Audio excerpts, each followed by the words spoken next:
Hey guys, welcome back to the channel. This is Lisa, and as you all know, Fiona had her piglets, so we are done farrowing for the year. And so the barn is really small, so the footage isn't that great because all you see is our rear ends in the entire thing. So I've tried to edit as much of it as I can. And so some of the voiceover may not match what is going on in the video because I'm trying to pack a lot of information. So bear with me, I did the best I could. So let me show you the barn first and then we'll get into it. Here's her barn, and I put the rake there to give you an idea of the size. All right, let's check it out. Fiona was due on Sunday, August 7th. However, it was not until August 9th, which was Tuesday, between 3 and 4 p.m., did she start showing signs of being restless. The footage you're watching now is sped up, and it was while I was watching her after Ryan had gone to bed. We took turns in the evening taking a nap because we knew it was going to be a long night. There were several key differences between Eleanor's birth and Fiona's birth. Fiona was showing signs of some discharge coming out of her, like a bloody tinged mucus coming out of her, whereas Eleanor did not really show that. Fiona also insisted upon nesting right up against the walls and the back of the barn versus being in the middle of the barn like Eleanor. So you can imagine the trouble that that creates. We were able to remove some shavings from behind her rear and be able to allow a space for piglets to come out. But as you can see, she was very calm. She laid down. She did not jump up like a first-time mama like Eleanor did. She was amazing the entire time. Fiona acted like a pro, and this was her first birth. So during this video, you're going to see my phone a lot, and I have it counting down how long it has been since any action has happened. Fiona was having a lot more discharge and bloody mucus coming out, and I had Ryan take a look at her and assess her because it was a lot different than Eleanor. As a reminder, pigs have 2 horns of their uterus that are utilized during pregnancy. So the time between delivery of piglets can vary considerably, and it depends on the age of the sow and the size of the piglets. Usually there is a piglet every 10 to 15 minutes while the first horn of the uterus empties, then a gap about a half an hour or more, and then the piglets from the second horn of the uterus are delivered. Straining for 30 minutes with nothing passing is a sign of dystocia. Dystocia means there's a piglet stuck in the birth canal. So the problem that we had with Fiona was that she delivered 3 piglets very quickly within normal time frames, and then there was a gap, and it seemed like she stalled. Eventually, after a longer period of time, she did deliver the 4th piglet. Once the 4th piglet was delivered, everything seemed to stop. Now, I'm not naive in the sense that I know that these time frames are guidelines. Not all animals are alike. However, Fiona went almost 3 hours after the 4th piglet was born before we saw anything else happen. That was the concern that we had. Her hind legs would continue to move as if she was feeling contractions and trying to push. However, her breathing had become so subtle that we actually had to stop and watch to make sure she was breathing. The scariest part was everything that I had read had said if they go that long, there is a major issue. And so we were trying to give her the benefit of the doubt, see how things went, but we became concerned about her well-being, and so we had to take some kind of action. Even though we don't have any vets that treat pigs here, I did call an emergency vet and asked for a call back with some guidance for what was going on. Even though I researched it, I ended up not getting a call back until very late the next morning, and that was because the vet was out in a field with no service taking care of a complicated horse birth. Unlike Eleanor, Fiona welcomed the piglets to nurse immediately, so frequently throughout this video you will see us allowing the piglets to nurse and to get the colostrum that they needed within the first hour of being born, whereas with Eleanor we had to wait until it was safe to do so. And you can see here how still Fiona is compared to Eleanor, whereas Eleanor was still breathing quite heavily and rapidly. Fiona had just slowed down so much.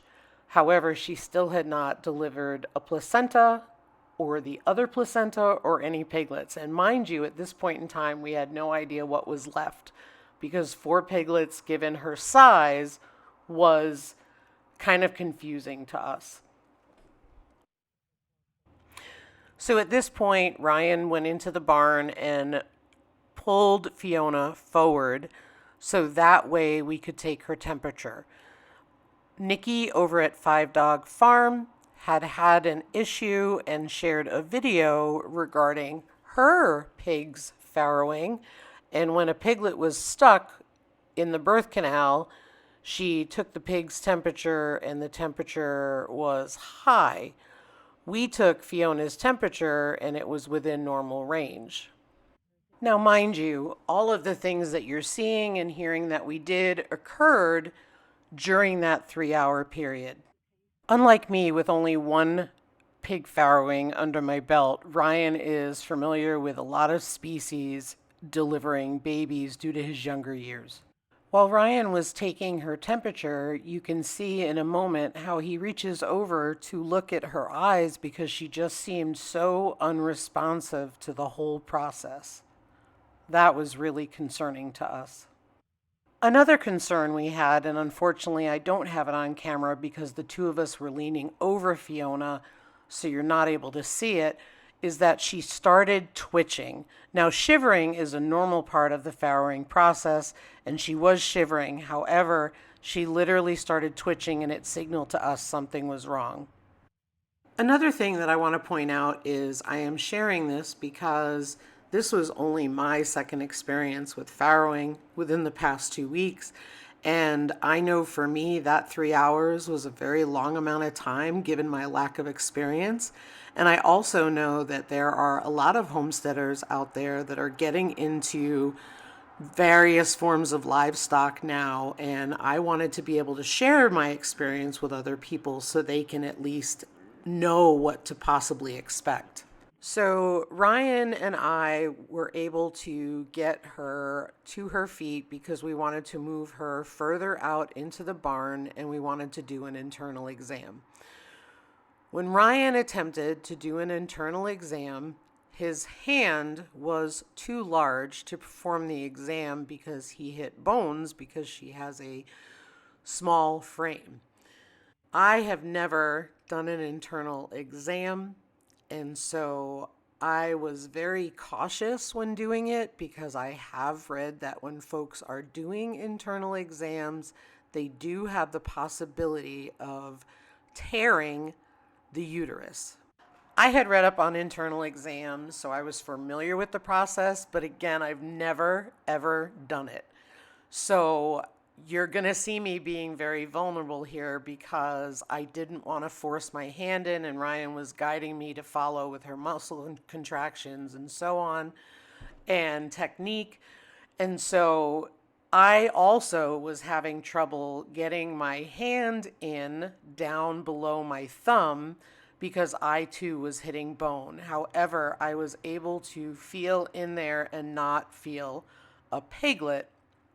And thankfully, Fiona was absolutely compliant and still during this whole process. And then Fiona had enough and she laid back down, and I don't blame her, quite honestly. So we let the piglets nurse some more, continue to time, and keep an eye on her. At this point, other than her resting quietly, we were not seeing any other signs of distress, so we kept monitoring her. And finally, what relief seeing her placenta come out and knowing that she was done with the first horn of her uterus and she was okay. And that just made us both feel so much better. Shortly after that placenta was delivered, she delivered her second placenta, which gave us a huge sign of relief because we now knew she was done farrowing. It still was perplexing because Fiona definitely looked a lot larger than Eleanor, and we were darn sure she was going to have a large litter, but she ended up with 4 beautiful piglets, and we were very excited. We were also grateful that Fiona was okay. She did have some swelling in her rear end, and we kept an eye on that, and it has gone down. And here you will see me cleaning her up just to keep her sanitary because it is summertime and there are a lot of flies. So we did pour some chlorhexidine on her hind end to keep her sanitary. You won't see that here. One of the other things was the next day I did speak to some experienced folks who shared they also have had this experience, and it is nerve-wracking when it happens. Fast forward to daylight, we came out to check on them after we had taken a bit of a nap, came out for morning chores, and everybody was doing well, and Fiona was up and moving around, doing great. And I just had to include this footage when I saw it. Here are 2 of the piglets, less than 24 hours old, playing already.